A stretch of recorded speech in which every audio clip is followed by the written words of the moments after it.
అరే ఏంట్రా వీళ్ళు డల్లు కూర్చొని ఉన్నారు? బ్రదర్, ఏం బ్రదర్ డల్లు కూర్చొని ఉన్నారు? లేదు బ్రో, కొద్ది రోజుల నుంచి నాకు ఒక చిన్న డౌట్ బ్రో. అసలు దేవుడు నాతో ఉన్నాడా లేదని ఎలా బ్రో తెలుసుకునేది? అసలు ఇదేనా బ్రో నీ డౌట్? అవును బ్రో, అదే బ్రో నా డౌట్.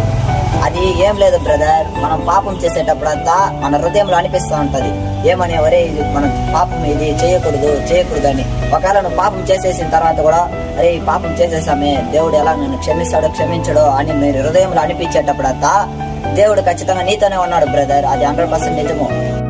ఒకవేళ నువ్వు పాపం చేసినప్పుడు ఇలాగంతా నీకు ఏం అనిపించలేదంటే ఖచ్చితంగా నీతో దేవుడు లేదనే బ్రదర్ అర్థము. సరే బ్రో. బ్రో, నేను పాపం చేసేటప్పుడంతా నా హృదయంలో చేయొద్దు అనిపిస్తుంది బ్రో. అప్పుడు దేవుడు నాతో ఉన్నట్టే కదా బ్రో? అవును బ్రో, ఖచ్చితంగా దేవుడు నీతోనే ఉన్నాడు బ్రో. ఫ్రెండ్స్, అసలు నిజానికి చెప్పాలంటే యేసయ్య మన పక్కనే ఉంటున్నాడు. ఈ వీడియోలో చూసినట్లు మన పాపం చేసేటప్పుడు ఇది చేయకూడదని మన హృదయంలో అనిపిస్తుంది. అప్పుడు యేసయ్య మన హృదయంలోనే ఉంటున్నాడు. ఒకవేళ మనం పాపం చేసేటప్పుడు ఇలాంటి ఏ ఆలోచనలో రాకపోతే యేసయ్య ఖచ్చితంగా మన హృదయంలో లేనట్టు. కానీ ఖచ్చితంగా మన పక్కన ఉంటున్న దేవుడు, మన పరిశుద్ధులుగా జీవిస్తూ ఏ పాపం చేయకుండా ఉంటే మన పక్కన ఉంటున్న దేవుడు మన హృదయంలోకి వస్తాడు. God bless you.